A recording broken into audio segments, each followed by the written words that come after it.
आपको इजी हो जाए। देखिए हमने क्या डिफाइन किया है, स्टैटिस्टिक्स इज ए साइंस। तो क्या कोई बच्चा मेरे साथ डिस्कस करना चाहेगा या एक ओवरऑल लेना चाहोगे कि स्टैटिस्टिक्स को एज ए साइंस सब्जेक्ट क्यों माना गया है? मतलब सारे सब्जेक्ट तो साइंस की कैटेगरी में नहीं आते। जैसे फॉर एग्जांपल आपका इकोनॉमिक्स है, this is not the science. History है, this is not the science. तो बहुत सारे ऐसे सब्जेक्ट हैं जो साइंस की कैटेगरी में नहीं आते। जो स्टैटिस्टिक्स है वो स्पेशली साइंस की कैटेगरी में आता है। So can you define what is the role of this term science in my subject statistics? क्या कहोगे आप? जी बेटा। सर क्योंकि इसमें मतलब पर्टिकुलर नंबर्स की बात होती है, एक्यूरेसी की बात होती है, मतलब एक पर्टिकुलर डाटा का रहता है, वेरी इसलिए। गुड। गुड। अब मैं अपनी बात एक्सप्लेन करता हूं एक सेकंड के लिए। देखिए मैंने क्या बोला था, जब आप पढ़ेंगे मेरे बच्चों तो कितना पढ़ रहे हैं सिलेबस वो मैटर नहीं करता।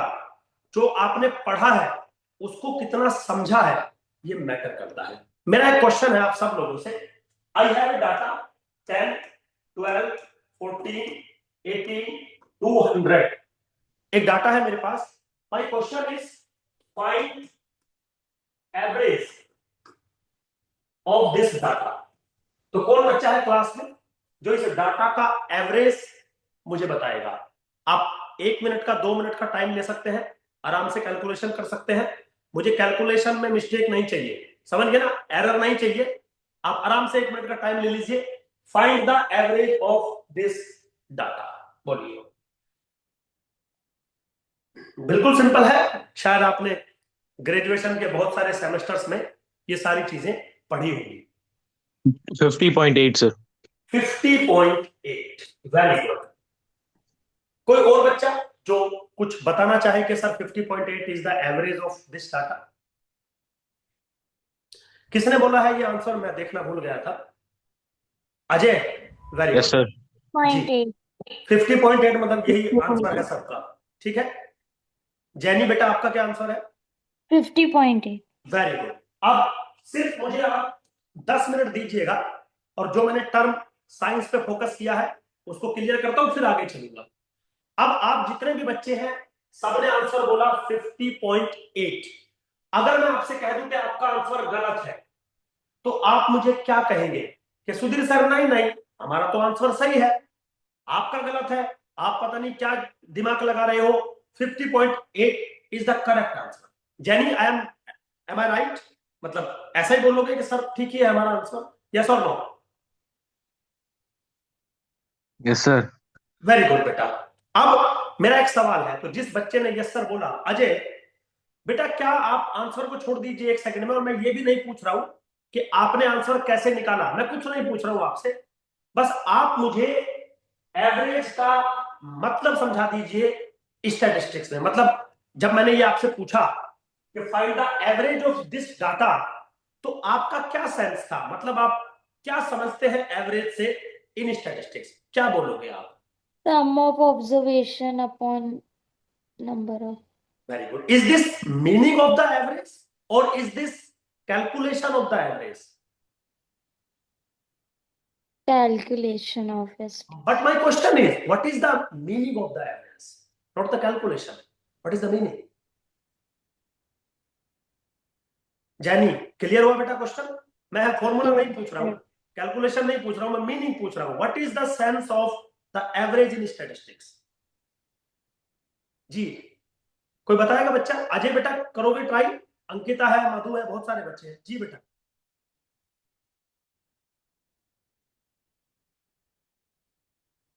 एवरेज का मीनिंग नहीं पता है आप लोगों को? शायद पता होगा। मतलब ऐसे आप नहीं बताओगे तो थोड़ा मजा नहीं आएगा क्लास में। कुछ भी जो आपका दिल करे, कुछ ज्यादा सही बोलोगे मतलब जो वो बोलोगे। जी। वो नंबर रिपीटेटिवली या मतलब एवरेज मतलब वही अक्सर होता है बार बार। अच्छा, वही अकर होता है बार बार। सो कैन यू? मतलब बार बार मतलब एवरेज से क्या होता है मतलब वो 200 आउटलायर है सर, इसलिए एवरेज अफेक्ट हो रहा है। ओके, चलिए ठीक मतलब है। Average. I will help you, I will help you, I will help you. Average is a number which represents the whole data. Am I right or not?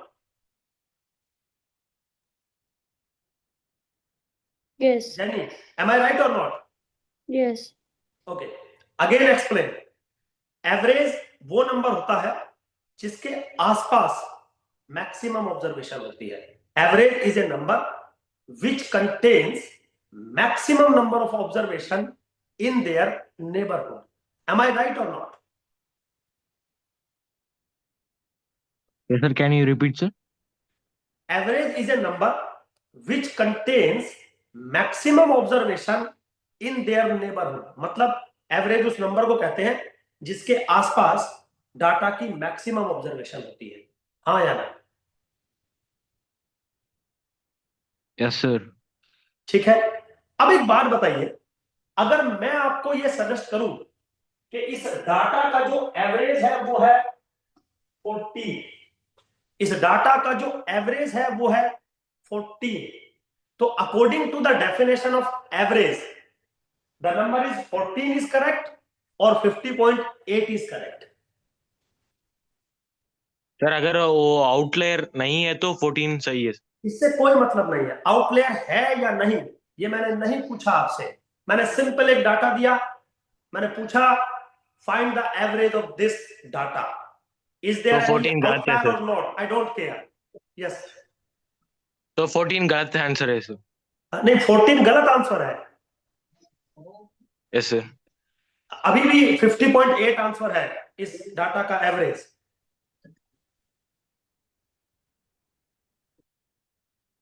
Ajay,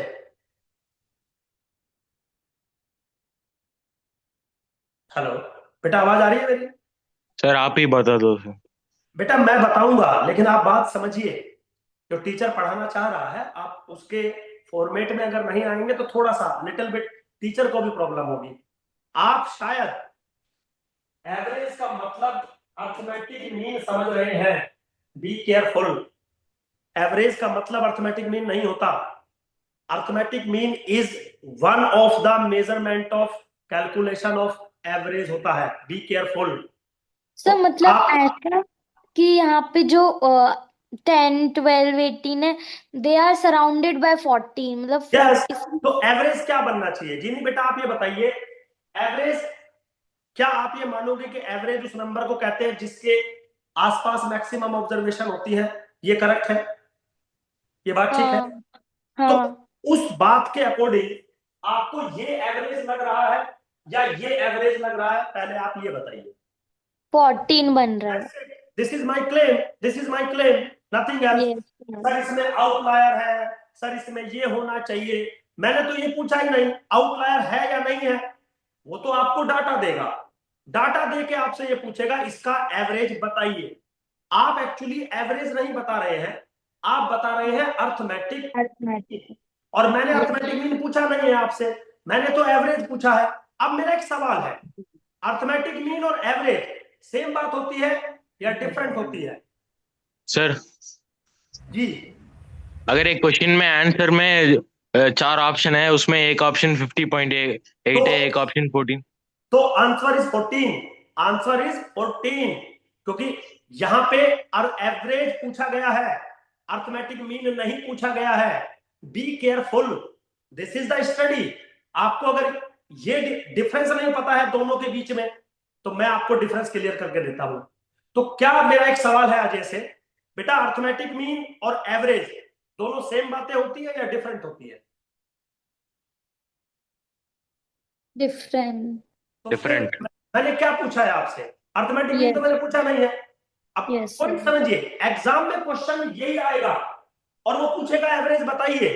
आपने ये लिख के आना है, 0 मिलेगा आपको क्योंकि आंसर ये है. तो पहले अपने सब्जेक्ट को समझिए, फिर अपने क्वेश्चन को समझिए, क्या पूछ रहा है और क्या किसका मतलब होता है. या तो आप मुझे बोलेंगे कि सुधीर सर एवरेज और अर्थमेटिक मीन सेम चीज होती है, तो फिर मैं आपको एक्सप्लेन करूंगा कि सेम चीज नहीं होती. और अगर आपने मान लिया कि हाँ सर सेम चीज नहीं होती है, तो अब सारे बच्चों से फिर से मेरा क्वेश्चन है कि बच्चों इस डाटा का एवरेज बताइए. अब मैंने फिर से क्वेश्चन पूछा 5 मिनट का डिस्कशन करने के बाद. तो अजय से मेरा सवाल है, बेटा what is the average of this data? क्या बोलोगे अब आप? Sir, can you explain how that 14 came, sir? 14. because 14 is a number which contains at least these 4 observation in the neighborhood, but 50.8, sir लेकिन वो 13.5 है ना सर, sorry, 13.5 13.5, how 13.5? सर, उसका arithmetic mean निकाला, वही एवरेज है ना सर। बेटा किसका अर्थमेटिक मीन आपने निकाला? कहां से आपने पढ़ लिया स्टैटिस्टिक्स? किसका अर्थमेटिक मीन निकाला आपने? सर वो चारों का, चारों वो का 10, 12, 14, 18। जे मेरे बच्चे, चारों का थोड़ी पूछा है मैंने, तो पांचों का पूछा है। अब एक बात बताइए, अगर डाटा में 5 ऑब्जर्वेशन है तो क्या आप अर्थमेटिक मीन के नाम पे एक को छोड़ के 4 का निकाल सकते हो? Is it realistic? आप ऐसा कर सकते हो? किसी ने बोला है आपको? Is it allowable? Sir average, आपका सवाल है एवरेज का सर, मतलब हाँ। मैं पूछा कि वो 14 कैसे आया बस। अच्छा, आप पूछ रहे हैं 14 कैसे आया? हाँ, yes sir. Well, I calculate median. I calculate median. 14. You get my point? Median is the measurement of average. Yes or no? Ajay, median is the measurement of average or not? Hello. जी बेटा, देखो बेटा, अगर आप question पूछ रहे हैं तो आप जवाब उसका दिया करें, ऐसे तो टीचर खड़ा हो जाएगा बीच में। चलो ठीक है। जैनी बेटा, आपको समझ में आ रही है चीजें? आपको समझ में आ रही है 14 क्यों होना चाहिए एवरेज? Yes sir. ठीक है। अब मेरा जो, जिन बच्चों को ये फील हो गया कि सुधीर सर हमारा ये आंसर गलत था, आपने जो बताया वो सही है, बस वो अपने माइक ऑन कर दो एक बार। जैनी बेटा, आपने एक्सेप्ट कर ली मेरी बात? सर यस लेकिन सर। मीडियन तो एवरेज नहीं है ना सर। आपसे बात नहीं कर रहा हूं बेटा, अजय आपसे बात नहीं कर रहा हूं मैं। रीजन है आप बीच में रुक जाते हैं, आप समझिए, वो रिदम टीचर का टूट सर जाता है। Network, sir sorry sir, network problem था सर। हाँ, तो अब बताइए बेटा, क्या कहना चाह रहे हो आप? अजय बेटा बोलो। सर आपने सवाल पूछा था कि मीडियन मेजर ऑफ एवरेज है क्या नहीं। हाँ, हाँ, तो median is the measurement of average और नॉट? No sir. नो। बहुत बढ़िया, गुड। बेटा कहां से पढ़ाई करी है आपने? कहां से पढ़ाई करी है? अच्छा, और कोई बच्चा है क्लास के अंदर ऐसा जो कहता हो कि sir median is not the measurement of average? Jenny, median is the average measurement और not? Yes Madhu? Sir. Sir एक बात कहना है sir. It would be good अगर आप ये जो बेसिक चीजें थोड़ा सा समझाओगे तो। नहीं, अभी तो मैं सारी चीजें बहुत अच्छे से समझाऊंगा। अभी जो मेरा क्वेश्चन चल रहा था, वो तो मेरा क्वेश्चन साइंस को लेके चल रहा है। अभी मैं आपको मीन मीडियन मोड पढ़ा ही नहीं रहा हूं।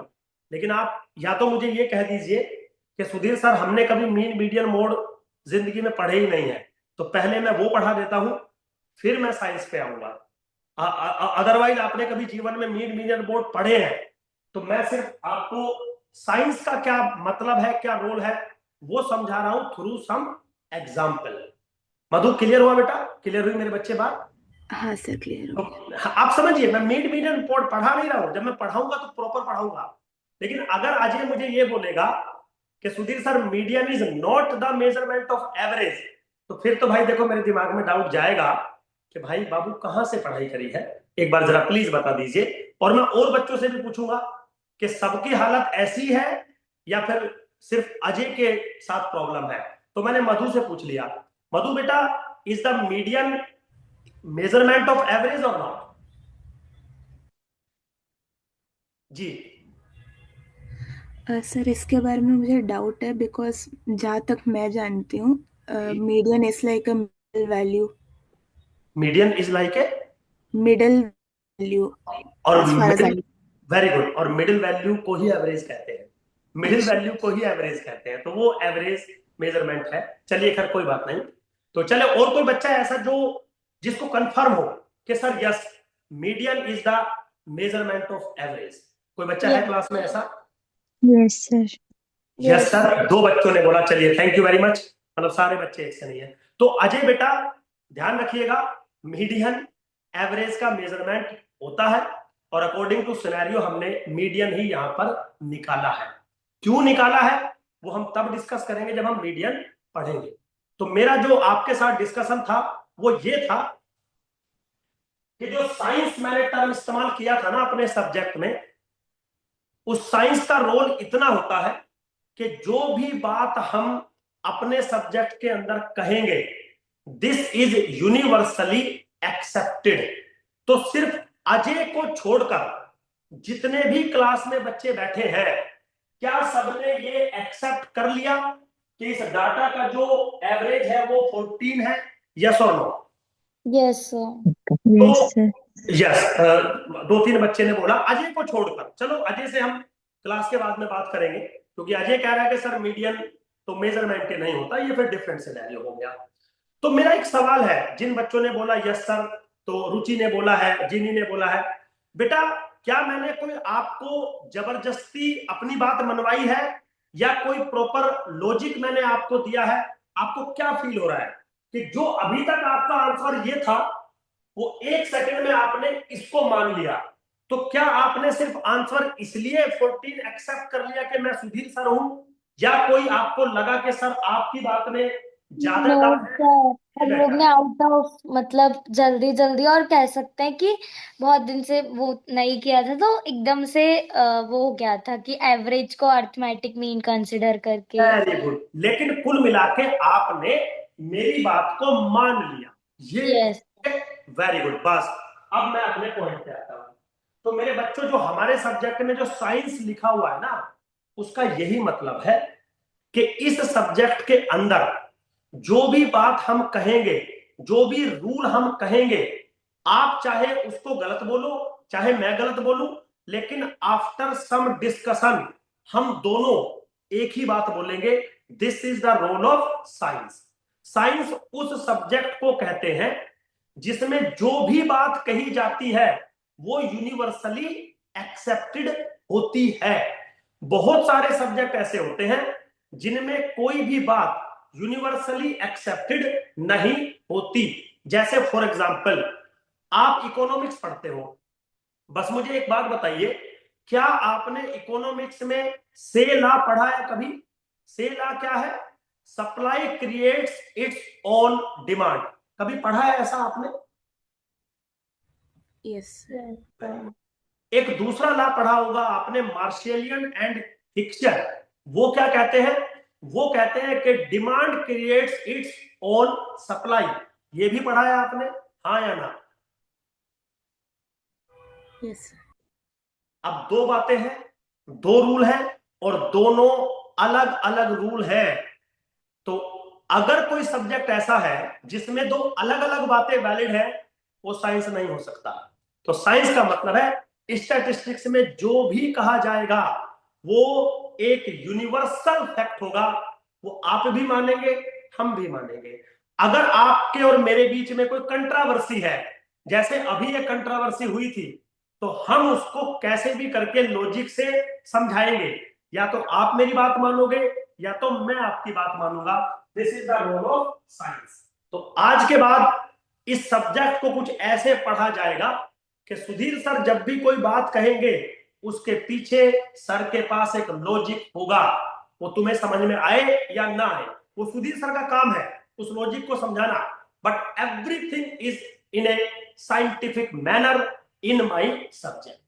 तो कोई भी बात मैं ऐसे मुंह उठा के नहीं कहूंगा, जो होगा वो लॉजिकली होगा। This is the role of science. Clear? आगे चलो मेरे बच्चों, आगे चलो। जैनी बेटा आगे चले। Yes sir. Yes. Very good. अब अगला आता है, in this study we collect the data. तो मेरा एक क्वेश्चन आया यहां पे, can you define the data in statistics? मतलब डाटा किसको कहते हैं? अगर कोई पूछ ले सिंपल कि भाई आप स्टैटिस्टिक्स में डाटा पे काम करते हैं, डाटा को कलेक्ट करते हैं, डाटा को टेबुलेट करते हैं, डाटा को एनालाइज करते हैं, what is the data? How we define data? क्या बोलोगे आप? जी बेटा। सर जो कि मतलब collection of numbers, observations, measurements. Very good, excellent मेरे बच्चे। बस आप इसको ऐसे मत कहिए कि कलेक्शन ऑफ ऑब्जर्वेशन। आप कहिए sir collection of information. Information और ऑब्जर्वेशन दो अलग अलग चीजें हैं। ऐसा नहीं जानी कि आपको बेटा कुछ पता नहीं, आपको बहुत अच्छी नॉलेज है, बहुत अच्छा पता है, लेकिन एक टीचर में और एक स्टूडेंट में डिफरेंस होता है, समझ गए? तो जिन बातों पे मैं पिन करता हूं उनको थोड़ा ध्यान से सुनते रहो। अगर आप नंबर ऑफ ऑब्जर्वेशंस की बात करेंगे अलग फॉर्मेट है, और आप कलेक्शन ऑफ इंफॉर्मेशन की बात करेंगे तो वो अलग फॉर्मेट है। इंफॉर्मेशन ऑब्जर्वेशन हो ऐसा जरूरी नहीं होता। तो डाटा की अगर हम बात करें, data is nothing but the collection of information. अब वो इंफॉर्मेशन किसी भी टाइप की हो सकती है, आइदर न्यूमेरिकल इंफॉर्मेशन और नॉन न्यूमेरिकल इंफॉर्मेशन। तो डाटा भी बहुत सारे टाइप का हो सकता है, न्यूमेरिकल डाटा और non numerical data. You get my point? You get my point? What is the difference between you and me? बेटा क्लियर हो रहा है यहाँ? यस। ठीक, वेरी गुड। अब चलिए, तो आपने एक इंफॉर्मेशन कलेक्ट कर ली, उस इंफॉर्मेशन को आपने टेबुलेट कर दिया, कोई प्रॉब्लम नहीं है। अब बारी आती है उस इंफॉर्मेशन को एनालाइज करने की। तो मेरा एक बिल्कुल सिंपल क्वेश्चन है कि what is the meaning of analysation of the data. जब आप कभी जीवन में ये कहते हैं कि चलो भाई डाटा को एनालाइज करते हैं, तो इसका क्या मतलब है, क्या सेंस है इसका कि वी एनालाइज द डाटा? क्या बोलोगे आप?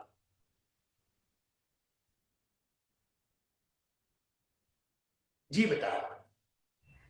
मतलब रॉ डेटा को कोई यूजफुल इंफॉर्मेशन में बदलना।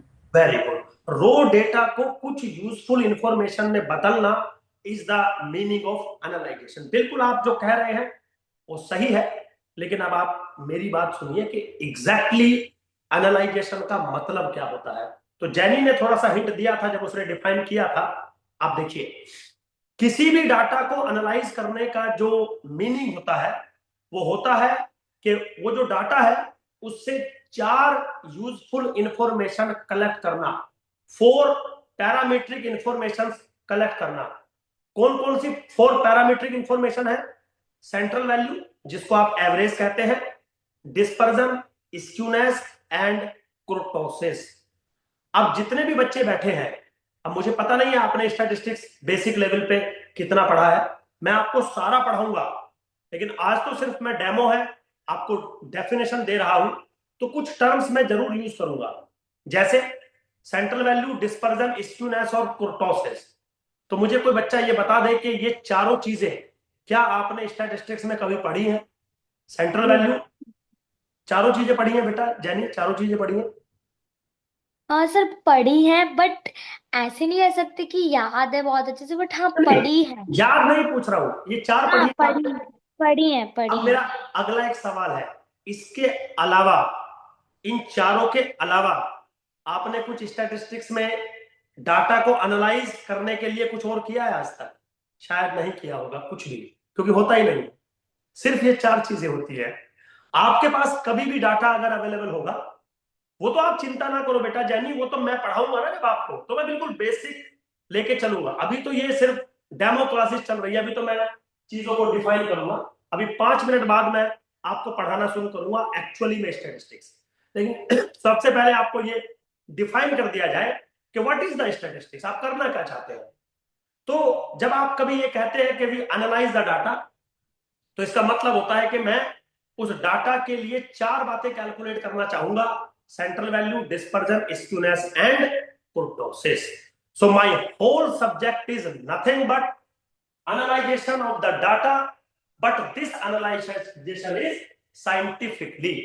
So statistics is a science in which we collect the data, tabulate the data, analyze the data, then gives the result. अब जैनी बेटा आप बताओ, आपको अपनी डेफिनेशन में और मेरी डेफिनेशन में डिफरेंस दिखाई दिया, या अभी भी आपको लग रहा है कि सर सब कुछ सेम ही था? जी बेटा। No sir, you are right. अब सब ये होता है पढ़ना। जो आप बता रहे थे वो ठीक है, एज ए स्टूडेंट लेवल वो बिल्कुल ठीक है, लेकिन बेटा जब आप कॉम्पिटिटिव एग्जाम में जाते हो तो वहां एज ए स्टूडेंट से मतलब नहीं होता है, आपको नॉलेज नहीं, इस बात से मतलब होता है। तो बी केयरफुल, आप थोड़ा समझिए। मैं समय पास करने के लिए आपसे कुछ भी बता दूं? नहीं, आपको नॉलेज ही नहीं है, आप करना क्या चाहते हो तो थोड़ा प्रॉब्लम रहेगी आपको। चलिए खैर, लीव इट, अब शुरू करते हैं। शुरू करने का मेरा मतलब है, जैसा कि अभी हम बात कर रहे थे कि हम साइंटिफिकली डाटा को बात करेंगे, तो सबसे पहले मैं एक छोटी सी बात और बताना चाहता हूं आपके सामने कि जैसे डाटा जो होता है, वैसे तो डाटा बहुत सारे टाइप का होता है, आप पढ़ेंगे, हम पढ़ाएंगे। जैसे फॉर एग्जांपल, आपने कभी नाम सुने होंगे primary data, secondary data, used data, unused data, cardinal data, ordinal data, numerical data और पोजिशनल डाटा। ये डाटा के टाइप्स आपने सुने होंगे। लेकिन स्टैटिस्टिक्स के अंदर हम कभी भी डाटा को इस फॉर्मेट में कैटेगराइज नहीं करते जो मैंने अभी आपको बोला। किस फॉर्मेट में कैटेगराइज करते हैं डाटा को? स्टैटिस्टिक्स में जो बच्चों डाटा होता है वो एक्चुअली में दो कैटेगरी में डिफाइन होता है। एक होता है फ्रीक्वेंसी डाटा। कैसा होता है? फ्रीक्वेंसी डाटा, जिसको हम ऑब्जर्व डाटा भी कहते हैं। क्या कहते हैं? ऑब्जर्व डाटा भी कहते हैं। और एक जो डाटा होता है वो होता है प्रोबेबिलिस्टिक डाटा, जिसको हम एक्सपेक्टेड डाटा भी कहते हैं। एक्सपेक्टेड डाटा भी कहते हैं। तो सबसे पहले ये बताइए, क्या आपने इस टाइप की कुछ चीजें स्टैटिस्टिक्स में पढ़ी, सुनी या समझी है कि डाटा दो कैटेगरी में होता है, फ्रीक्वेंसी डाटा और प्रोबेबिलिस्टिक डाटा? यस और नो? जी, पढ़ा है किसी बच्चे ने? ये पढ़ा हो? स्पेशली सर ये नहीं पढ़ा है लेकिन ये हमने पढ़ा है, ऐसा कोई बच्चा कुछ कहना चाहे? जी बेटा।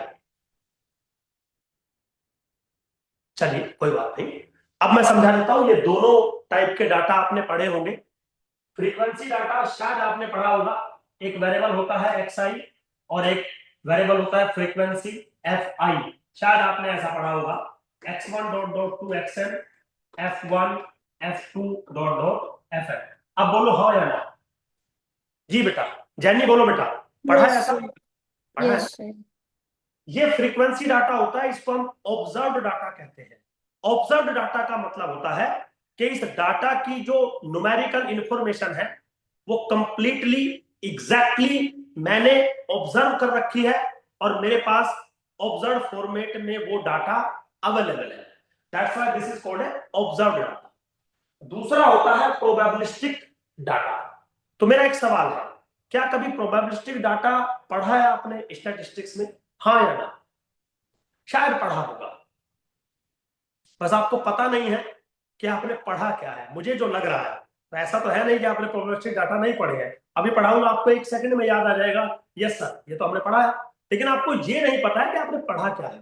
तो प्रॉब्लम एज इट आपकी नहीं है, हो सकता है जिसने आपको पढ़ाया उसने समझाया ही ना हो कि वो पढ़ा क्या रहा है आपको। चलिए मेरा एक सवाल है, क्या कभी आपने स्टैटिस्टिक्स के अंदर Bernoulli random variable, binomial random variable, uniform random variable, exponential random variable, normal random variable, ऐसा कुछ नाम सुना है कभी जीवन में? जी यस सर। सुना है? Yes sir.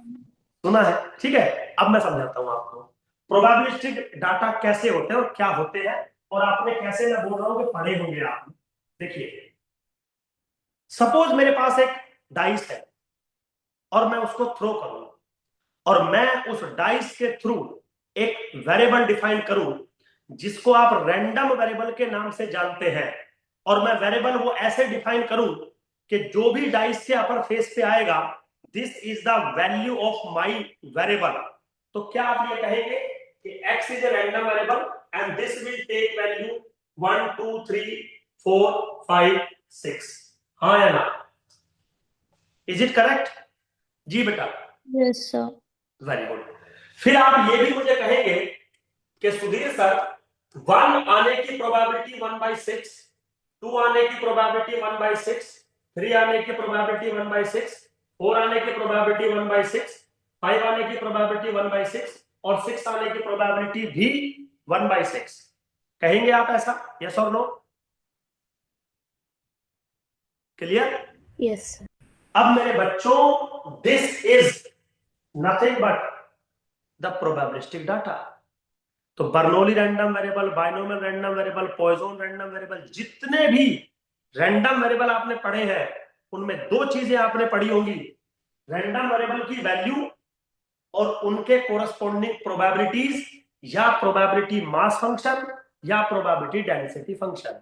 तो वो जो होता था वो क्या होता था, this is nothing but the probabilistic data.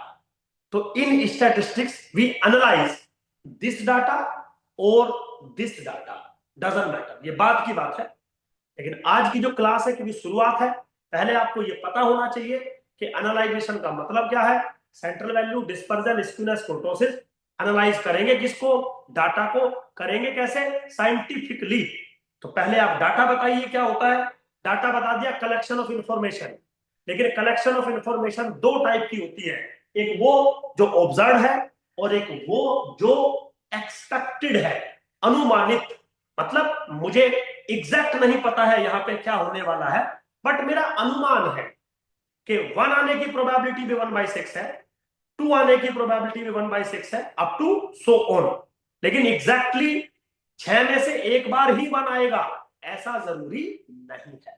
So there is a difference between frequency data and probabilistic data. Be careful. Clear है मधु, जैनी, जो बच्चे बोल रहे हैं, बेटा क्लियर है? अजय बेटा आपको भी क्लियर है? अजय बेटा आपको भी क्लियर है? Yes sir. ठीक है। अभी जब आप वो क्लास खत्म हो जाएगी तो आप चाहें तो मुझे पर्सनली भी फोन कर सकते हैं। I will discuss with you कि मीडियन किस बेसिस पर एवरेज का मेजरमेंट है। हालांकि अभी मैं मीडियन पढ़ाऊंगा आपको, बट फिर भी क्योंकि आई एम श्योर कि बच्चे को ये नहीं आइडिया है कि median is the measurement of average, तो थोड़ा सा होता है टीचर को भी कि भाई ये क्या हो रहा है, कहां से पढ़ लिया, तो थोड़ा होता है। ऐसा बुरा मानने की जरूरत नहीं है, आई एम योर टीचर, तो मैं शायद गलत नहीं बोलूंगा आपको। तो दो टाइप के डाटा हो गए। अब हम इसमें से एक टाइप का डाटा उठा लेते हैं। सबसे पहले हम फ्रीक्वेंसी डाटा उठाते हैं, xi/fi, i goes from 1 2 3 up to dot dot. मेरे बच्चों, किसी भी फ्रीक्वेंसी डाटा को लिखने का मेरा ये तरीका है, मैं ऐसे लिखता हूं ताकि एक लाइन में मैं अपने डाटा को लिख सकूं। आप किताबों में इस डाटा को ऐसा लिखा हुआ देखेंगे, x is the variable, f is the frequency, x1 x2 dot dot xn, frequency f1 f2 dot dot fn। तो आप ऐसे लिखें या ऐसे लिखें, डजंट मैटर। तो सबसे पहले तो अगर मुझे आपको फ्रीक्वेंसी डाटा को एनालाइज करके दिखाना है, पढ़ाना है, तो आपके पास फ्रीक्वेंसी डाटा होना चाहिए। मैंने फ्रीक्वेंसी डाटा लिख दिया। इसमें जो x है वो वेरिएबल है और f जो है वो फ्रीक्वेंसी है। फ्रीक्वेंसी का मतलब शायद आपको पता होगा, फ्रीक्वेंसी का मतलब होता है how frequently an observation is used in the data. मतलब कोई पर्टिकुलर ऑब्जर्वेशन कितनी बार रिपीट हुई है in the data, this is called the frequency. तो मैं बिल्कुल बेसिक से हर एक चीज समझा के चलता हूं। जैसा मधु ने बोला था कि सर थोड़ा इसको एक्सप्लेन करिए, तो मैंने बोला था बेटा अभी तो सिर्फ मैं डेफिनेशन बता रहा हूं, डेफिनेशन में मैं कुछ चीजें यूज करूंगा, बाकी जब मैं पढ़ाऊंगा तो एक एक पॉइंट में पढ़ा के चलूंगा। मैंने फ्रीक्वेंसी का मतलब भी आपको समझाने की कोशिश करी है। फिर भी अगर आपको कोई डाउट होता है, बचता है, तो प्लीज मेरी रिक्वेस्ट है, आप अपना माइक ऑन करिए, मेरे से पूछिए सुधीर सर नहीं समझ में आया, फिर से आप समझाइए, तो मैं कंफर्म समझाऊंगा आपको। तो मैंने फ्रीक्वेंसी डाटा उठा लिया, प्रोबेबिलिस्टिक डाटा बाद में उठाएंगे। अब इस फ्रीक्वेंसी डाटा को एनालाइज करने की बारी है। फ्रीक्वेंसी डाटा को एनालाइज करना मतलब चार बातें कैलकुलेट करना, एवरेज यानी कि सेंट्रल वैल्यू, डिस्पर्जन, स्क्यूनेशन, कुर्टोसिस। तो सबसे पहले मान लीजिए मैं एनालाइज करना चाहता हूं एवरेज, जिसको आप सेंट्रल वैल्यू भी कहते हैं, जिसको आप सेंट्रल वैल्यू भी कहते हैं। अब यहां पे मैं एक चीज आपको मेंशन कर देना चाहता हूं सारे बच्चों को। बच्चों बी केयरफुल। बहुत सारी किताबें क्या कहती हैं कि एवरेज का मतलब अर्थमेटिक मीन होता है, बी केयरफुल, नहीं होता। एवरेज टेंडेंसी होती है किसी डाटा की, अर्थमेटिक मीन उस टेंडेंसी की कैलकुलेशन होती है। So arithmetic mean is what? Arithmetic mean is the measurement or mathematical formula to calculate the average, and arithmetic mean is not the only mathematical formula to calculate the average. और बहुत सारे भी फॉर्मूले होते हैं।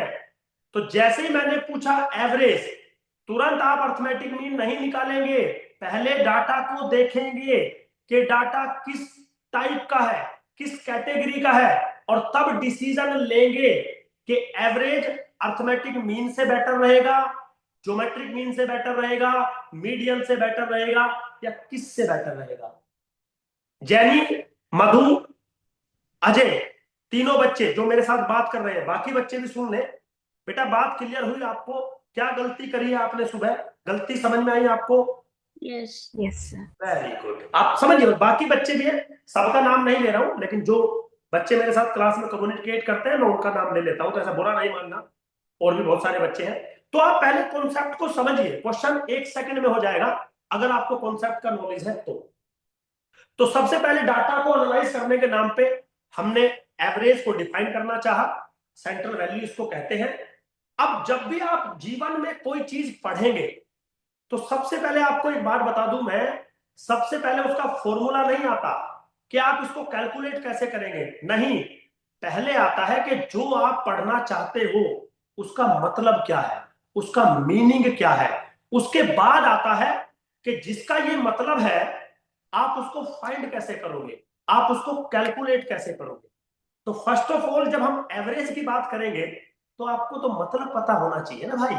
आपको ये नहीं पता होना चाहिए कि इसका फॉर्मूला क्या है, फॉर्मूला बाद की बात है, पहले है उसका मीनिंग कि व्हाट यू नीड, आप चाहते क्या हो। सर हम एवरेज निकालना चाहते हैं किसी डाटा का, फ्रीक्वेंसी डाटा का, या सेंट्रल वैल्यू निकालना, सेंटर मतलब बीच की वैल्यू निकालना चाहते हैं किसी डाटा का, what is the meaning of this one. तो बहुत सारी किताबों ने बहुत अच्छा लिखा है, average is a number which represents the whole data. अब मान लो पूरे डाटा में तो लाखों करोड़ों ऑब्जर्वेशन है, तो लाखों करोड़ों ऑब्जर्वेशन तो बता नहीं सकते, तो हम उसकी एक सेंट्रल वैल्यू बता देते हैं। जैसे फॉर एग्जांपल अगर आपसे पूछूं इंडियन बॉयज की एवरेज हाइट बताइए, सब फॉर एग्जांपल, तो किसी बच्चे ने बोला कि Sudhir sir 5 feet 5 inches, suppose for example, है ना। तो मेरा एक कंसर्न है कि क्या सारे इंडियन बॉयज की हाइट 5.5 इंचेस है? नहीं। तो आप बोलेंगे कि सुधीर सर सारे इंडियन बॉयज की हाइट इतनी नहीं है, लेकिन इंडिया में जो मैक्सिमम बॉयज है उनकी हाइट भी इतनी नहीं है, बट इंडिया में जो मैक्सिमम बॉयज है उनकी हाइट 5.5 इंचेस के आसपास है, अप्रोक्सीमेटली है। तो मतलब आपको एक ऐसा नंबर चाहिए जो पूरे डाटा में से मैक्सिमम ऑब्जर्वेशंस को अपने आसपास रखे। That is your need and this number is called central value और एवरेज। अब बताइए मतलब डेफिनेशन समझ में आई या नहीं आई? जी बेटा यस सर। क्लियर है? बिल्कुल, है ना। अभी मैंने कोई फॉर्मूले की बात नहीं करी, कैसे निकालोगे नहीं बात करा, क्या करोगे, सम करोगे, डिफरेंस करोगे, डिवाइड करोगे, मैंने कुछ नहीं बोला। मैंने सिंपली बोला भाई एक आप बार चाहते क्या। जी बेटा। सर जी एक बार आप डेफिनेशन रिपीट कर सकते हैं, हाँ, लिखना। मैं बिल्कुल लिख देता हूँ, मैं बिल्कुल लिख देता हूँ। It is a number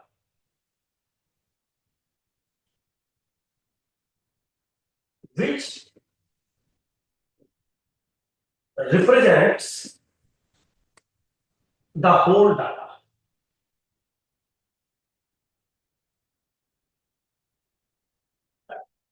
or it is a number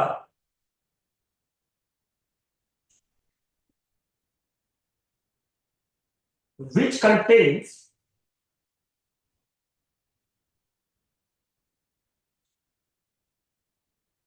maximum observations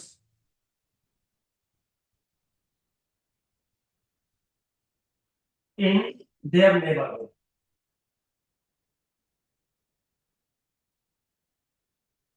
in their neighbourhood. अगर कोई स्पेलिंग मिस्टेक लग रही है, हो सकती है मेरे बच्चों, स्पेलिंग मेरे से जनरली मिस्टेक हो जाती है, कोई बात ना समझ में आ रही हो आप पूछ सकते हैं मेरे से। आप जब भी नोट्स बनाएं आप अपनी लैंग्वेज में नोट्स बनाने की कोशिश करिए, क्योंकि एग्जामिनर आपसे डेफिनेशन नहीं पूछेगा, वो मतलब पूछेगा कि आपको एग्जैक्टली क्लियर हुआ कि नहीं हुआ। तो एवरेज का मतलब, सेंट्रल वैल्यू का मतलब एक ऐसा नंबर बता दीजिए जिसके आसपास डाटा की मैक्सिमम ऑब्जर्वेशंस बिलोंग करती हो। तो हमने एक डेफिनेशन दे दी, अभी फॉर्मूले से हमें कोई मतलब नहीं है, just we define the average of central value. समझ में आया? स्पेशली अजय, अजय बेटा समझ में आया, क्लियर हुआ? Yes sir. वेरी गुड, चलिए लिख लिया सबने? आप लिख सकते हो, नोट डाउन कर सकते हो।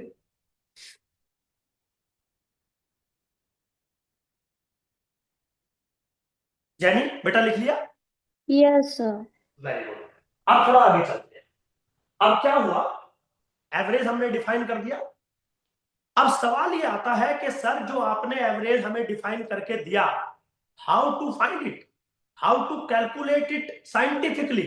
साइंटिफिकली मतलब कैलकुलेशन का मतलब ये नहीं कि आप कुछ भी कैलकुलेट कर दोगे। जैसे फॉर एग्जांपल आप मेरे से पूछो कि सुधीर सर इंडियन बॉयज की एवरेज हाइट बताइए, मैंने बोला बेटा 5 फुट 5 इंच, तो आप क्या बोलोगे, इज इट एक्सेप्टेबल और नॉट? अजय बताएगा बेटा इज इट एक्सेप्टेबल और not. Can you repeat the question sir? My question is find the average height of Indian boys. My claim is 5.5 inches, 5 feet 5 inches. Is it acceptable और not? I am not sure sir. You are not sure. Jenny आप क्या बोलोगे बेटा, is it acceptable और not? No sir. नहीं acceptable नहीं है ये, क्यों नहीं है बेटा? 5 फुट 5 इंच। क्योंकि हाँ बोलो।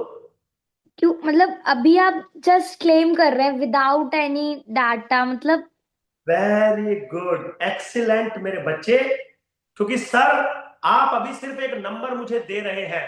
अच्छा चलो जैनी एक बात बताओ, ये नंबर तो आपको ठीक लग रहा है ना, या नंबर भी गलत लग रहा है आपको? नहीं, नंबर सही है बट उसके हाँ, आगे पीछे तो हमारे पास कोई साइंटिफिक कोई वेरी वो गुड, नहीं है। एक्सीलेंट, मतलब वाओ, समझ गए ना, मतलब वाओ। सर नंबर तो सही है, लेकिन प्लीज कैन यू एक्सप्लेन आपने बनाया कैसे? तो अब मैं जैनी को 2 स्टेटमेंट दूंगा।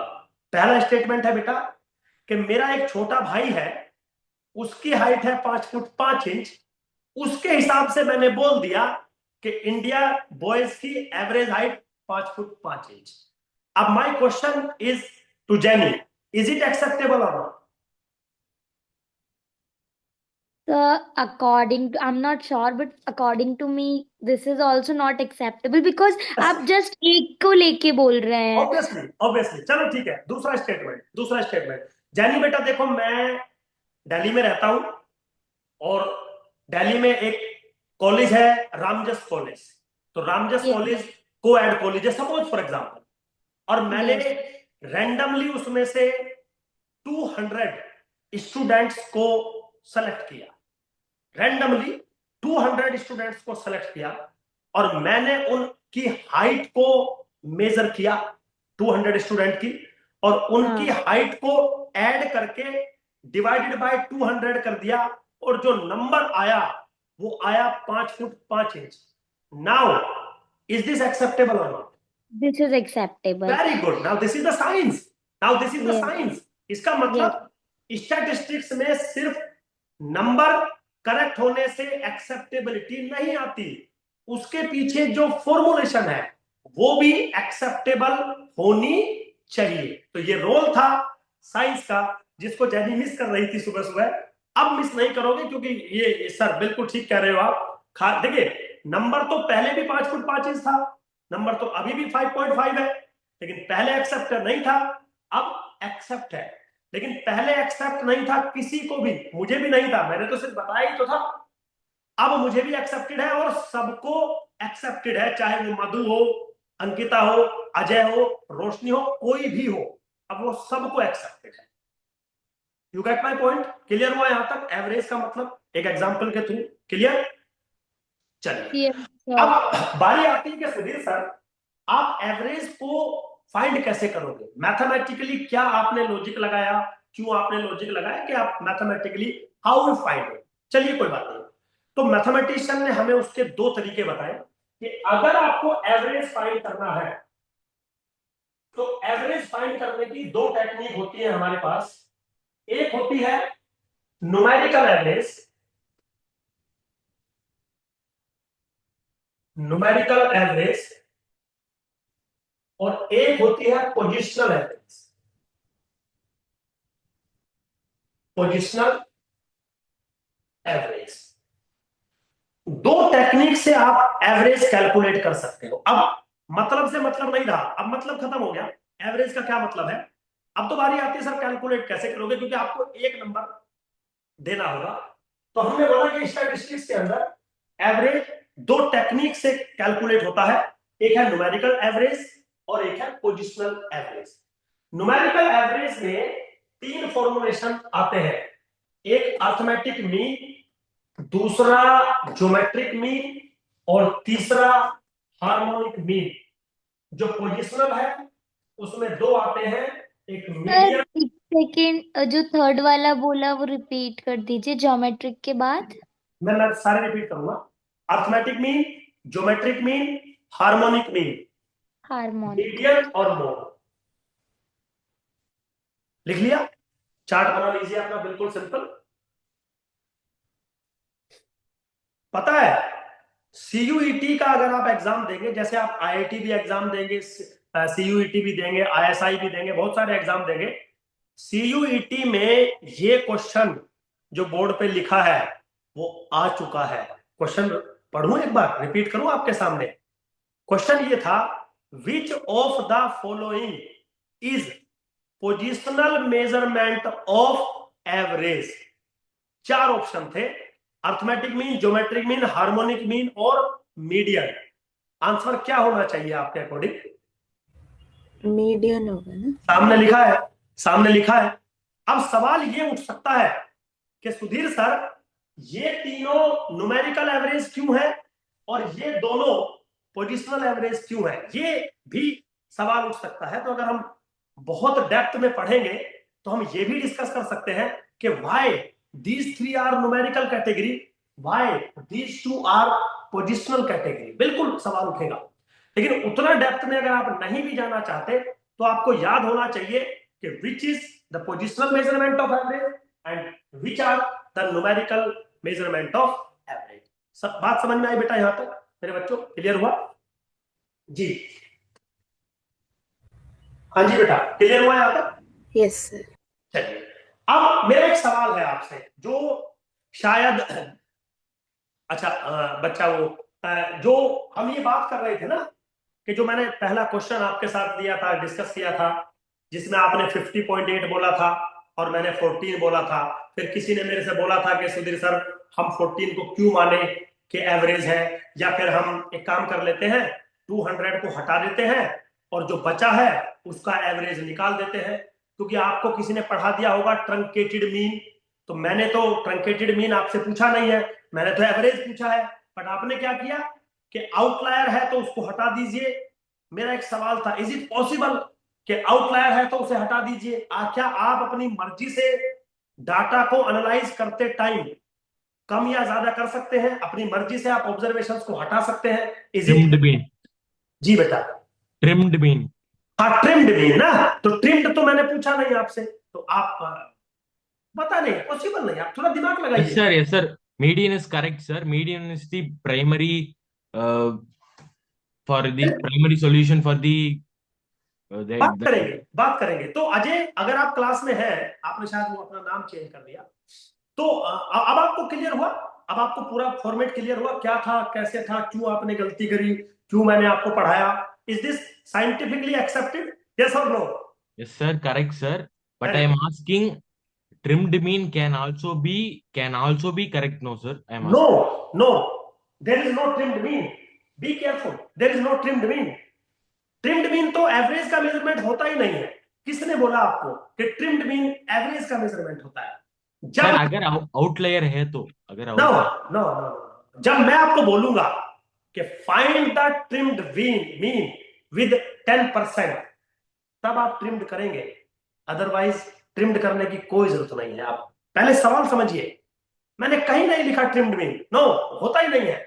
जब मैं आपको बोलूंगा कि भाई ठीक है हमें अर्थमेटिक मीन ही चाहिए, लेकिन आउटलायर ऑब्जर्वेशंस अगर आप हटा भी देंगे तो हमें कोई फर्क नहीं पड़ेगा, then we allow find the trimmed mean, but in theory there is no trimmed mean. You get my point? Okay sir. All other students, Madhu, Jenny, you get my point बच्चों? Yes sir. ठीक है ना, ऐसे तो मुंह उठा के कुछ भी बोल दो sir this is the average, तो किसी ने कोई रोका थोड़ी है आपको, लेकिन रोका है मैंने। theoretically is not possible, there is no trimmed mean in the theory of average, this is what the arithmetic mean, but arithmetic mean trimmed जब हम बोलेंगे तब आप करेंगे, होता नहीं है। अगर एक्सट्रीम ऑब्जर्वेशंस है, आउटलायर है, तो मैं मीडियन कैलकुलेट करूंगा ना, why we calculate the trimmed mean, impact हो जाएगा। आप थोड़ा समझिए बातों को। चलिए क्या, कोई बात नहीं, अभी उतना डीप में नहीं जा रहा हूं। तो ये 5 मेजरमेंट मेरे हुए। अब मेरा एक सवाल है आप सभी बच्चों से, अगर मैं कोई डाटा आपको दे दूं, suppose for example numerical data दे दूं मैं आपको, और ये 5 मेजरमेंट आप कैलकुलेट करें जो कि पांचों के पांचों एवरेज को रिप्रेजेंट करेंगे, तो क्या इन पांचों की वैल्यू सेम आएगी या पांचों की वैल्यू डिफरेंट हो सकती है? क्या बोलोगे आप? डिफरेंट हो सकती है।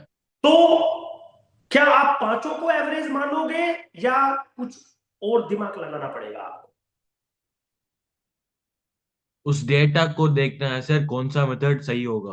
Very good. अब आप धीरे धीरे उस बात को एक्सेप्ट करने लग जाओगे कि सुधीर सर 50.8 एवरेज नहीं था, 14 एवरेज था, क्योंकि अब आप खुद ही कह रहे हो कि सर पांचों तरीके से हम कैलकुलेट कर सकते हैं, लेकिन हमें ये देखना होगा डाटा को देख के कि कौन सा बेस्ट मेजरमेंट होगा।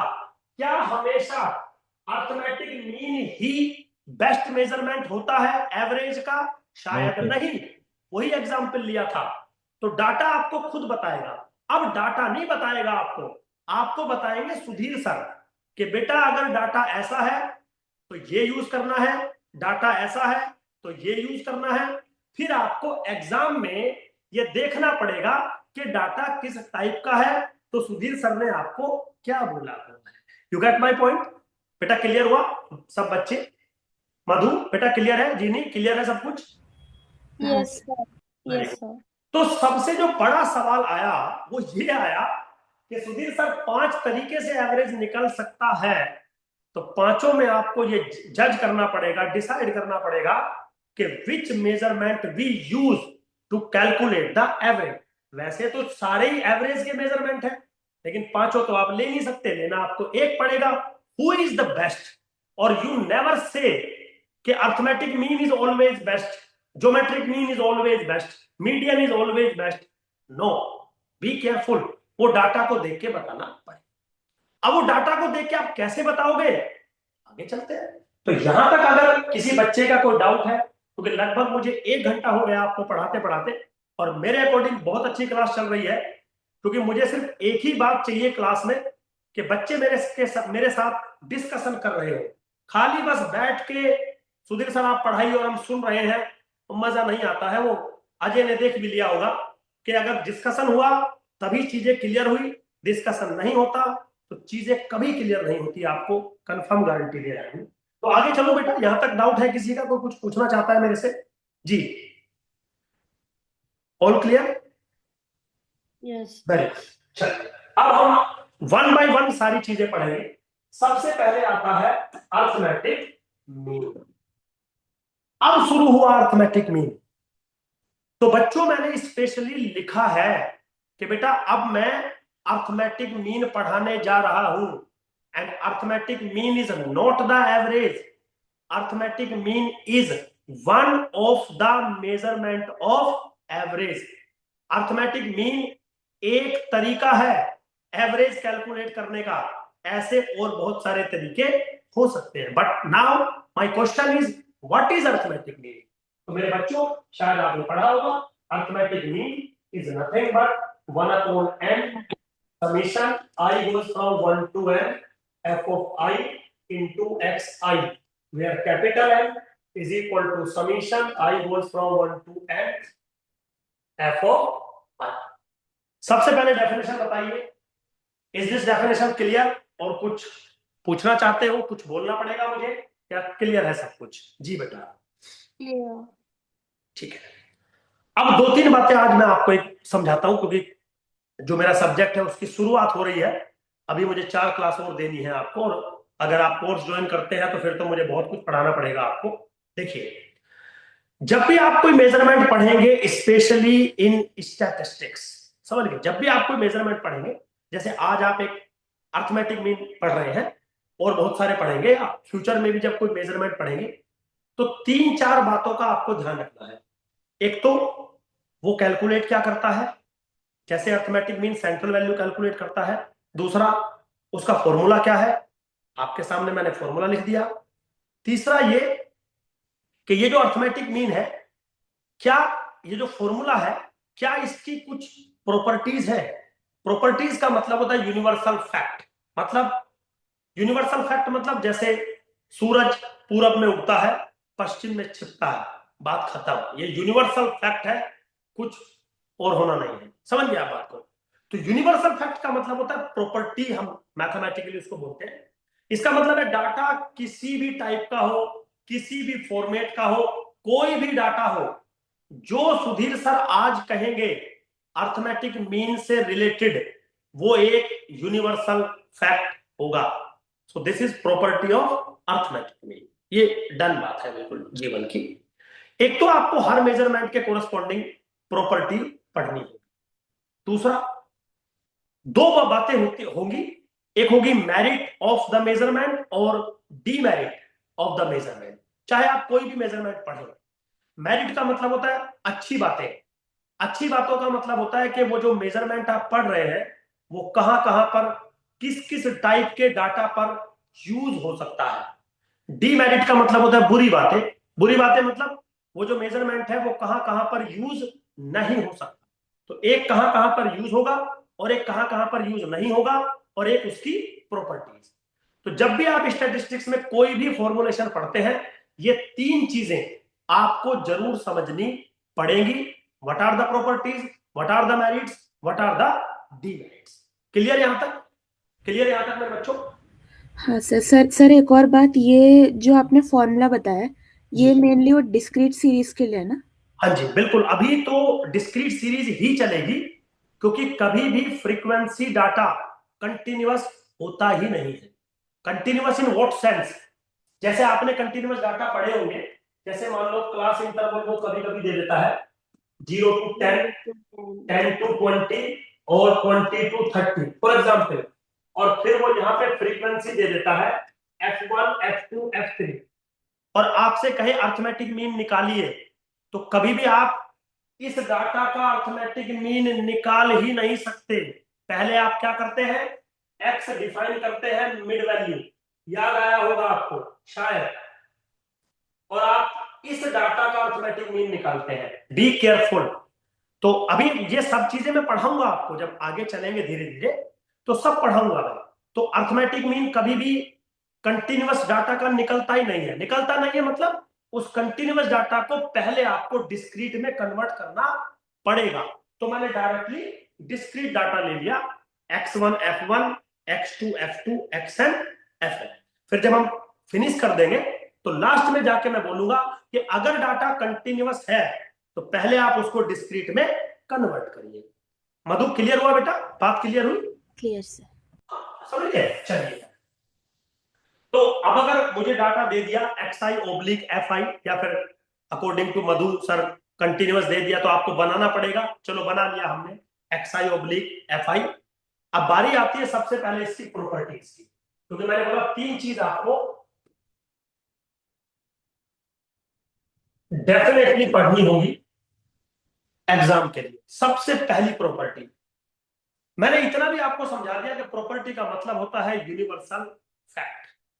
तो सबसे पहली प्रॉपर्टी है, for all xi/fi, I goes from 1 to n। दुनिया, ये होता है universal quantifier for all.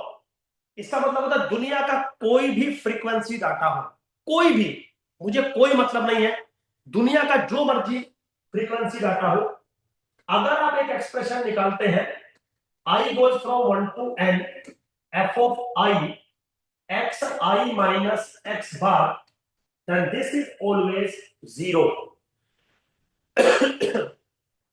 X bar is what? Arithmetic mean.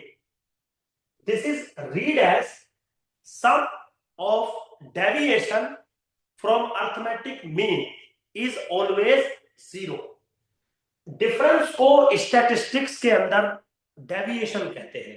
तो वो क्या कह रहा है कि अगर आपके पास डाटा है, आपने अर्थमेटिक मीन निकाला, हर ऑब्जर्वेशन का डिफरेंस करो अर्थमेटिक मीन के साथ, मतलब xi माइनस x बार करो, सबकी फ्रीक्वेंसी की मल्टीप्लाई करो और सबको सम कर दो। दुनिया का कोई भी डाटा हो, वैल्यू हमेशा 0 मिलेगी।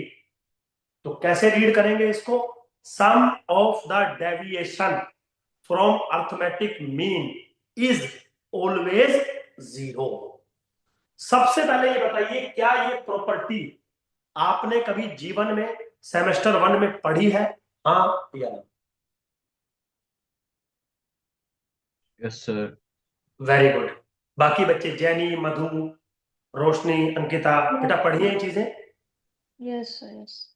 आप समझिए, क्योंकि अगर अभी आप मुझे ये बोलते ना कि सुधीर सर हमने ये नहीं पढ़ी है, तो मैं तुरंत उस टीचर पे डाउट करता जिसने आपको पढ़ाया है, क्योंकि इनके बिना स्टैटिस्टिक्स स्टार्ट होता ही नहीं है।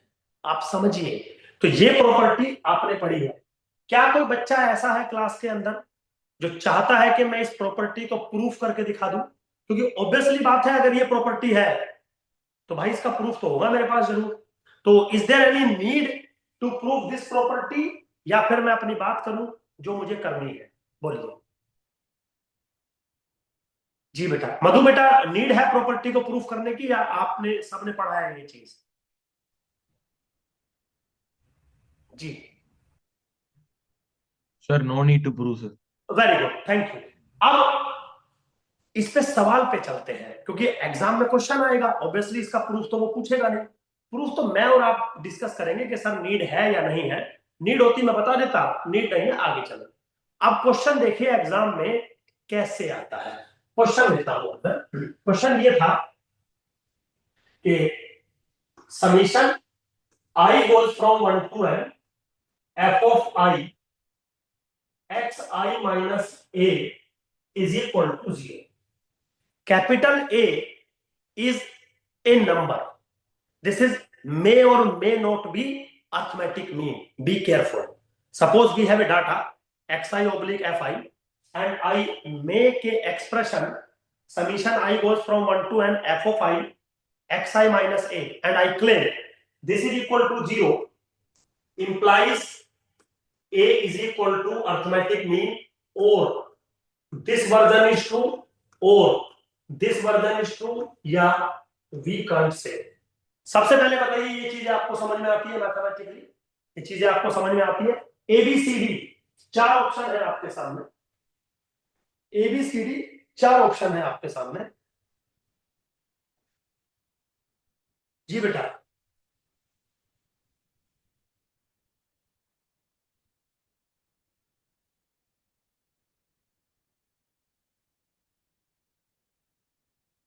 Hello.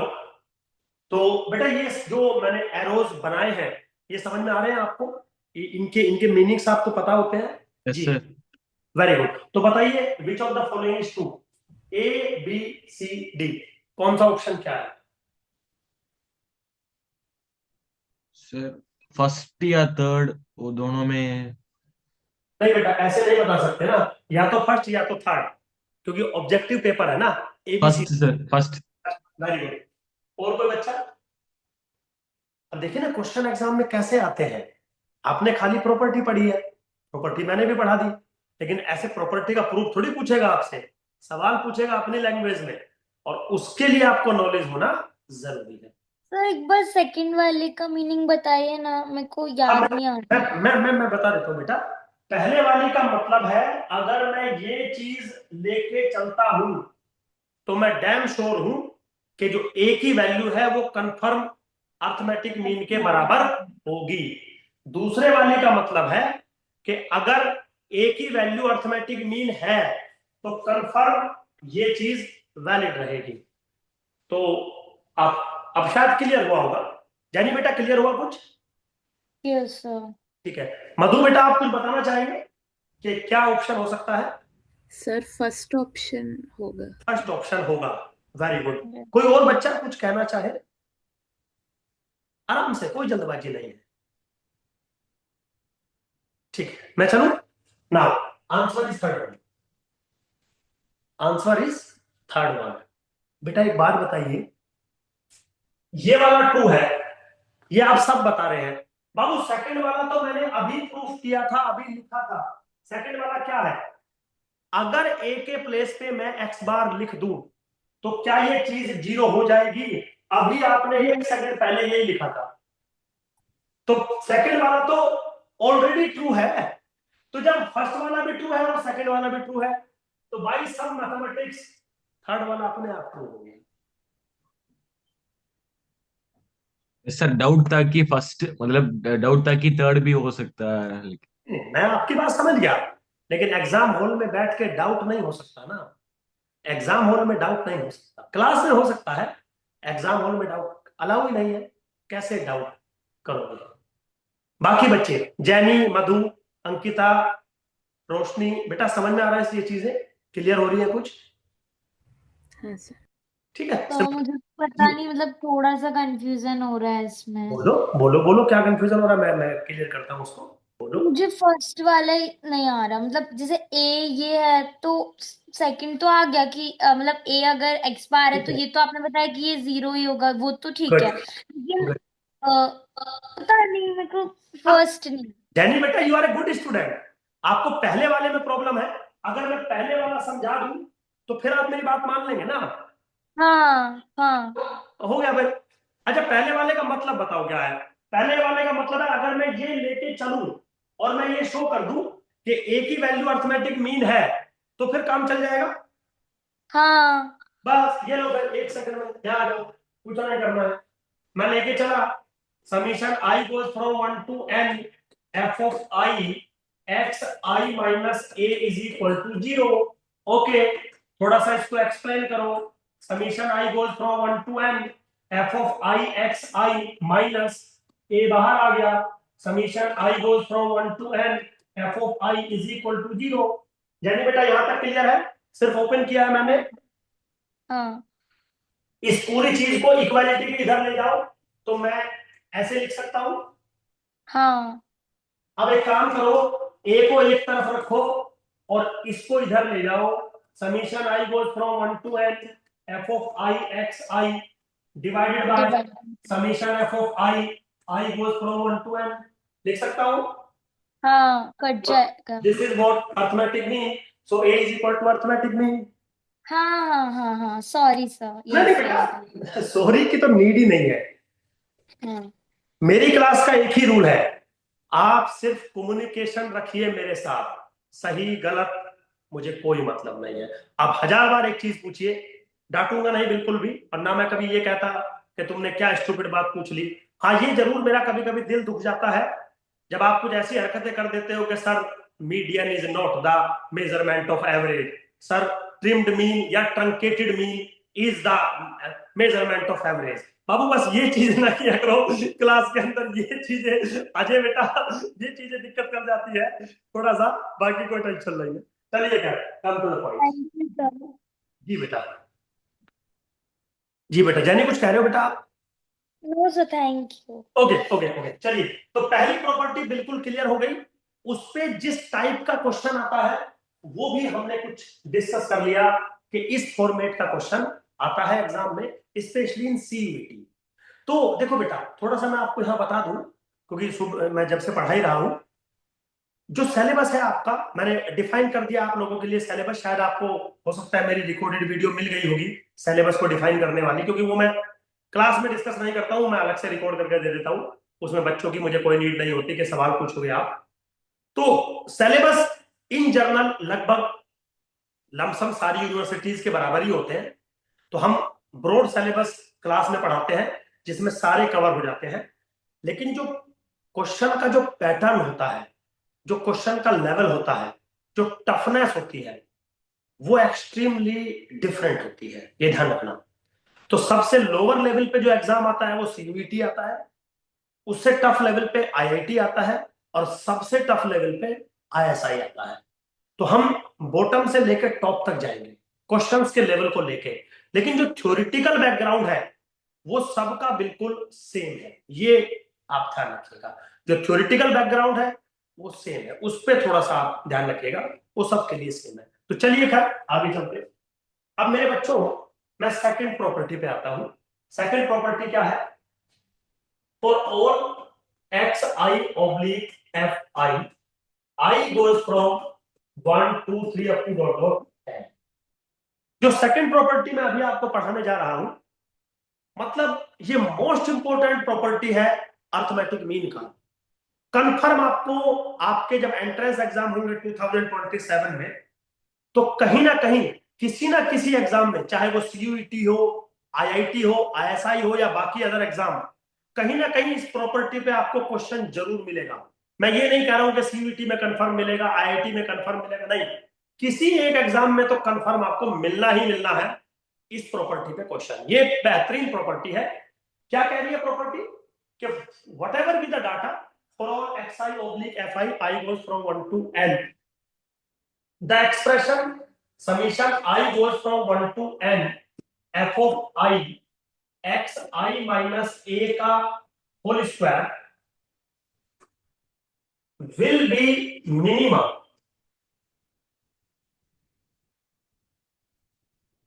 when a is equal to arithmetic mean। सबसे पहले मुझे आप ये बताएंगे कि क्या इस टाइप की प्रॉपर्टी आपने कभी पढ़ी है स्टैटिस्टिक्स में, स्पेशली इन सेमेस्टर 1? मतलब मैं ये नहीं पूछ रहा कि याद है आपको, नहीं है, इसका मतलब आपको क्लियर है या नहीं है, बस मैं कह रहा हूं कि क्या इस टाइप का कभी पढ़ा है आपने फॉर्मेट? जी हाँ जी, यस सर। Very good. तो बाकी बच्चे, मधु, अंकिता, बेटा पढ़ा है सबने? अजय पढ़ा है बेटा? Yes sir. सबने पढ़ा है। अब मैं पढ़ाने से पहले क्वेश्चन पूछना चाहूंगा आपसे एक, फिर मैं पढ़ाऊंगा, तब फिर दोबारा क्वेश्चन पूछूंगा। तो मेरा एक क्वेश्चन है आपसे, मेरा नहीं है एक्चुअली, एग्जामों में आए हुए क्वेश्चन है ये। तो आए हुए का मतलब होता है कि जैसे हमने कोई टॉपिक पढ़ाया आपको, फिर आप जो एग्जाम में जिस फॉर्मेट में क्वेश्चन आता है उसको उठा लो, फिर उसके जैसे 2-3 क्वेश्चन वहीं पे डिस्कस कर लो, तो सारा मामला क्लियर हो जाता है। फिर वही आपके असाइनमेंट, टेस्ट सीरीज, पीवाईक्यू वो चलते रहते हैं, लेकिन जो रिदम, जो टच चलती हुई क्लास में होता है वो कभी नहीं होता। इसीलिए क्लास कभी मिस मत करो। कभी ये मत सोचो कि सर हम रिकॉर्डिंग देख लेंगे, इन केस ऑफ इमरजेंसी आप रिकॉर्डिंग देख लीजिए, लेकिन हो सके तो क्लास कभी मिस मत करिए, क्योंकि जो टच क्लास के अंदर है, स्पेशली जो बच्चे ऑफलाइन आ सकते हैं, तो ऑफलाइन जैसा तो अल्टीमेट रिदम कहीं है ही नहीं दुनिया में। पर चलिए खैर, अब माहौल थोड़ा चेंज हो रहा है, तो एक सवाल पूछता हूं।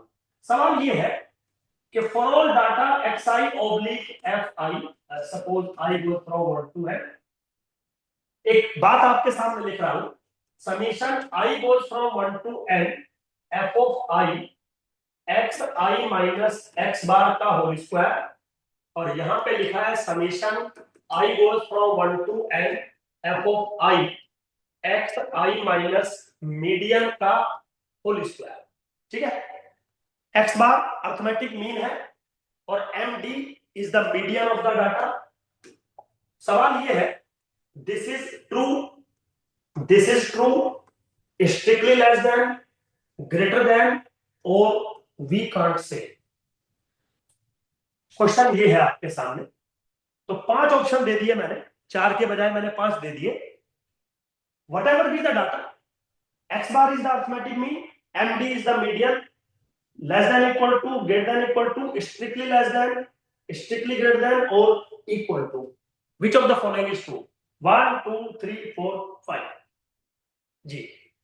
Greater than. ग्रेटर देन मतलब फोर्थ ऑप्शन, आई थिंक आप ये कहना चाहते हैं। No sir, greater than equal to. Greater than equal to मतलब ये कहना चाहते हैं सेकंड वाला, है ना बेटा? मतलब median is greater than equal to, I mean first option. अच्छा, फर्स्ट वाला ऑप्शन आप कहना चाहते हैं, ये वाला, गुड, ये वाला ऑप्शन है। बाकी बच्चे जो क्लास में हैं, आप क्या कहना चाहते हो बेटा? जी। अच्छा, एक एक और मेरा जो है चेंज है थोड़ा सा। मैं यहाँ पे लिखना चाहता हूं कि जो मीडियन है वो अर्थमेटिक मीन के बराबर नहीं है। जैनी बेटा मैंने एक चीज ऐड कर दी, जो मीडियन है वो अर्थमेटिक मीन के बराबर नहीं है। अब क्या आंसर होगा आपका? स्टिल वही आंसर कंटिन्यू करोगे या आप चेंज करना चाहोगे? क्योंकि एक्चुअली एग्जाम में जो सवाल था वो ये था। जी।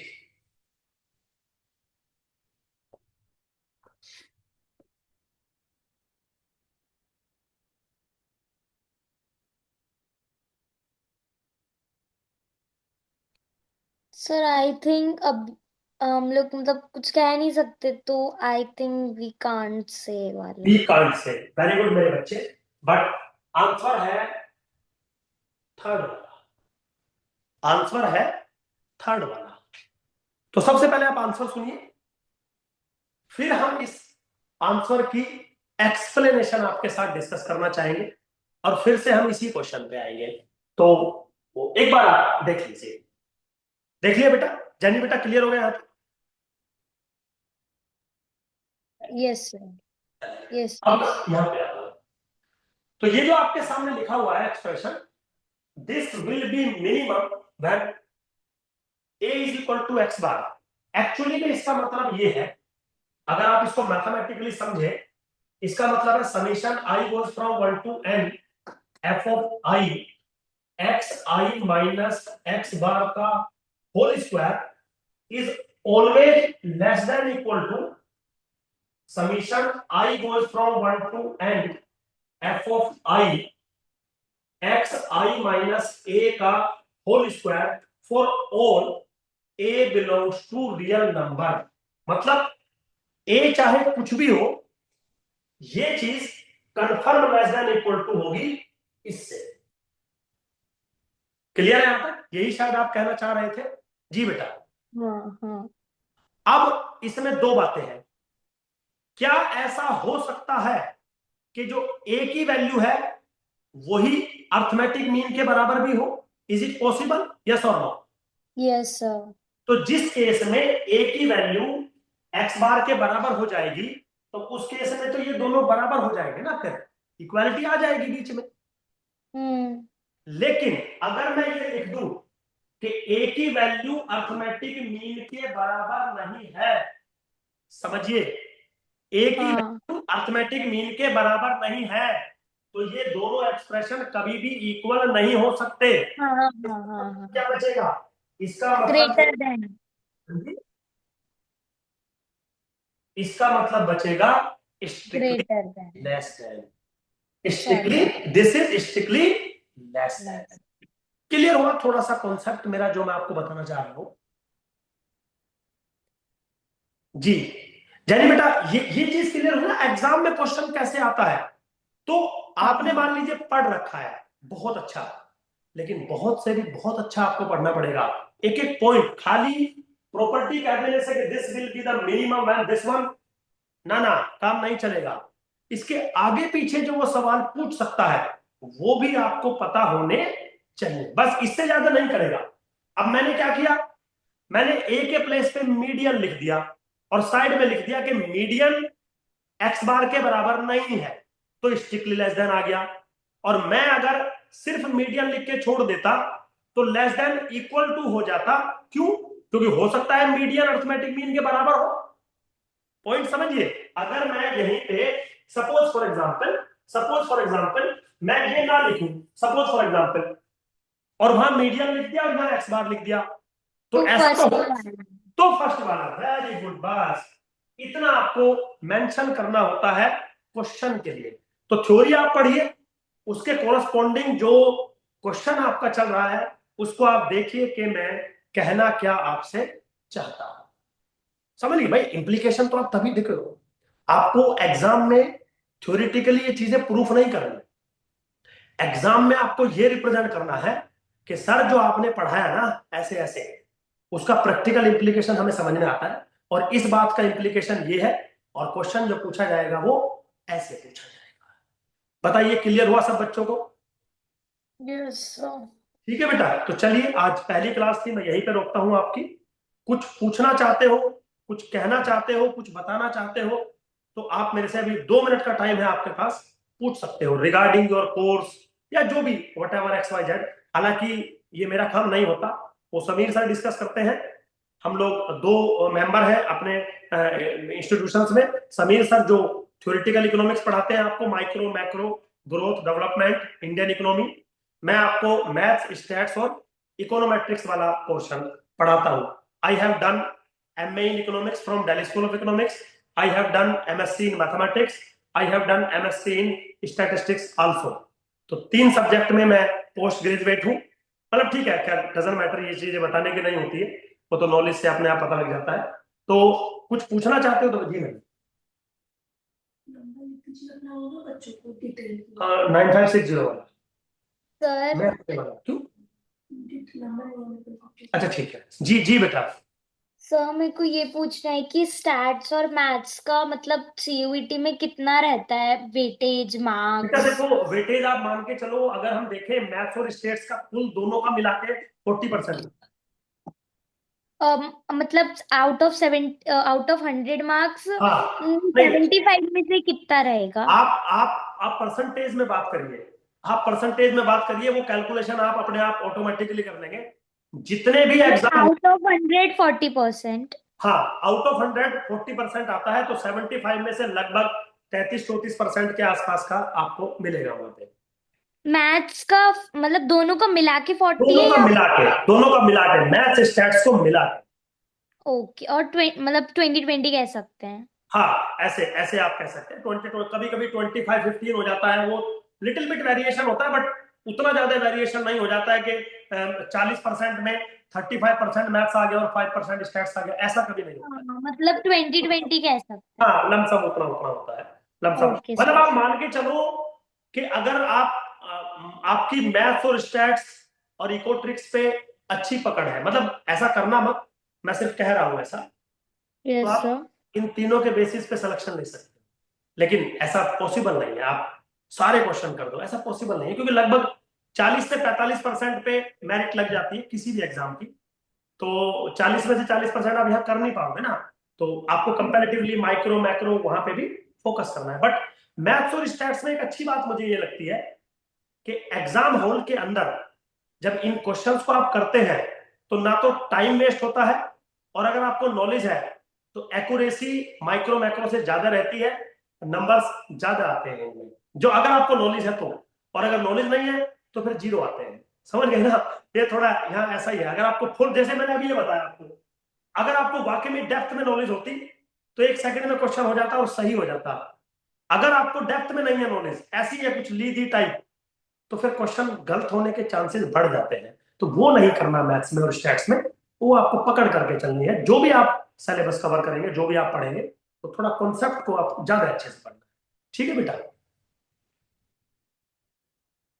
बेटा क्लियर है यहां तक आपको? Yes sir, thank you sir. तो आप मैं अपना नंबर लिख देता हूं, ये मेरा नंबर है। अगर आपको किसी बच्चे को कुछ पूछना हो तो, कोर्स से रिलेटेड, क्लास से रिलेटेड, ये मेरा नंबर है सुधीर सर। और ये ऑफिस का नंबर है 9560402898। ये नेहा मैम का नंबर है, ठीक है, जो काउंसलिंग करती है हमारे यहाँ। और जो ये ऊपर वाला नंबर है वो मेरा नंबर है। आपको कोई रिगार्डिंग कोई बात हो, कुछ पूछना आप चाहते हो, तो आप फोन या मैसेज भी व्हाट्सएप कर सकते हैं। जैसे हमें टाइम मिलेगा हम आपको कॉल करेंगे बेटा। कुछ पूछना है आप किसी बच्चे को? क्लियर हो गया सबका? चलिए मेरे बच्चों, thank you very much, good night.